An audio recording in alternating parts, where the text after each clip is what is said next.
I give the White House reporters in particular during this presidency a huge amount of credit for doing an extremely difficult job under difficult circumstances. I'm Kent Zimmermann. I'm a principal with the management consulting firm Zeughauser Group. I am a recovering lawyer. That's enough. Thank you very much. Let's take a look at some White House correspondence asking President Trump questions where it's not so easy to get an answer. And let's see whether there are things to be learned from how courtroom lawyers handle hostile witnesses. You said when someone is president of the United States, their authority is total. That is not true. Has any governor agreed that you have the authority to decide when their state I haven't opens asked back up? anybody because But I no don't. one has You know why? Because I don't have to. Go ahead, please. But who told you the president has the total authority? Enough. Caitlin Collins from CNN, when the president said that his power over states was total, absolute, she said, that's not true. Who told you that? That was very effective. But frequently, the facts are not used enough against him. Nearly 200 dead, 14,000 who are sick, millions, as you witnessed, who are scared right now. What do you say to Americans who are watching you right now who are scared?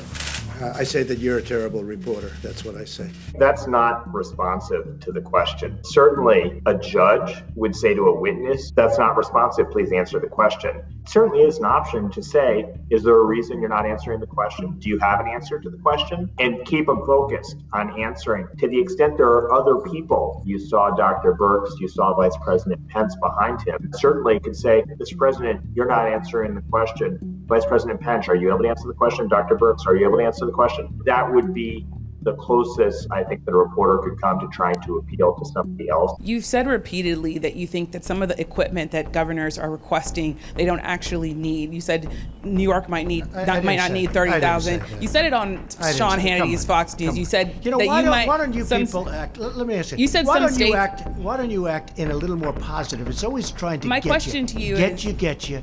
And you know what? That's why nobody trusts the media anymore. My question to you is, how is that going to impact? Excuse me, you didn't hear me. That's why you used to work for the Times and now you work for somebody else. First of all, she's a fabulous journalist and very talented. One thing is, rather than saying you said on Hannity and then characterizing what he said, and then Trump says, no, I didn't, and denies, a slight change could be, on Hannity, on this date, you said, quote, and quote a sentence or two to him. Use the exact quote, which is what would happen in a courtroom rather than characterizing what was said. A little more likely to pin him down, although certainly not easy to do with this president. What do you say to Americans who are upset with you over the way you downplayed this crisis over the last couple of months? We have it very much under control in this country. The coronavirus is very much under control in the USA. It's going to disappear. It's like a miracle. It will disappear. March 4th, we have a very small number of people in this country infected. March 10th, we're prepared. We're doing a great job with it. It will go away. It will go away. You know it is going away, and it will go away, and we're going to have a great victory. And it's people like you and CNN that say things like that it's why people just don't want to listen to CNN anymore. And instead of asking a nasty, snarky question like that, you should ask a real question.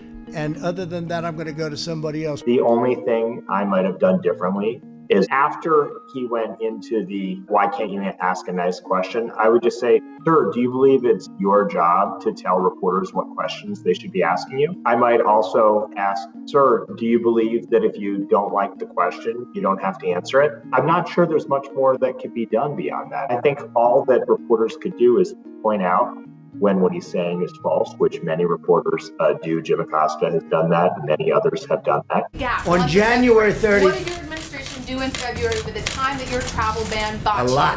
A lot. And in fact, we'll give you a list. What we did, in fact, part of it was up there. We did a lot. Look. You know you're a fake. You know that. Your whole network, the way you cover it, is fake.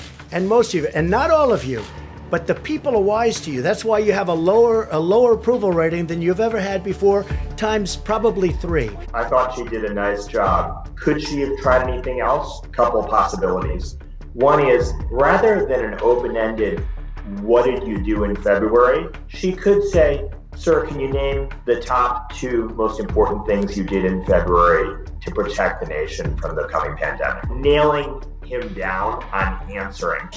Let me ask you this: why did Biden apologize? Why did he write a letter of apology? And then second, when he went off and started talking about Vice President Biden, which was a diversion, she, instead of saying nobody cares about Biden, and then that's of course a debatable point, she could just say, sir, you didn't answer the question. Attempting to move away from questions that could be debatable or questions that you could divert from or deflect, or sir, you're not answering the question. Can you please answer the question? Why did you wait so long to warn them? Who are you with? And why did you not have social distancing until March 16th? Who are you with? I'm Jong with CBS News. So, if you look at what I did in terms of cutting off or banning China from coming in. Chinese nationals. But by the way, not Americans who are also Nice and coming easy, from China. nice and easy. Just relax. We cut it off. You know, when he says to a reporter asking a very reasonable question using facts, take it easy, nice and easy, there's a part of me that wishes somebody would say, why are you telling me to take it nice and easy? I'm asking you a question. Did you acknowledge that you didn't think Keep your voice down, please. Spread? Keep your voice down. Did you not How think many, this was how going to many, spread? So, ironically, when Trump tried to turn that around and ask how many cases were here of the reporter, that actually would be a good tactic to use on him, to ask very specific, pointed questions. How many? Tell us your top two. Tell us the date you did this. Those things more difficult to deflect, and when he does, easier to say, you're not answering the question. The tactic that would be good to use on him, which trial lawyers would use to try to pin down somebody to actually answer a question truthfully. let's do one more, please, in the back. If an American president loses more Americans over the course of 6 weeks than died in the entirety of the Vietnam War, does he deserve to be reelected? So, yeah, we've lost a lot of people, but if you look at what original projections were, 2.2 million, we're probably heading to 60,000, 70,000. It's far too many. One person is too many for this. And I think we've made a lot of really good decisions. So I thought that was very effective. She asked a hard question. She didn't get yes or no, but she did get an answer. Remember, that press conference was not long after he embarrassed himself by suggesting that perhaps people should be drinking poison to cure themselves of the coronavirus that caused him to get extensive criticism. Now, he tried to make it self-congratulatory, but he did answer. He answered the question, and I give her a lot of credit for the way she asked it. It was short, concise, called for a yes or no, cited data, and I thought that was effective.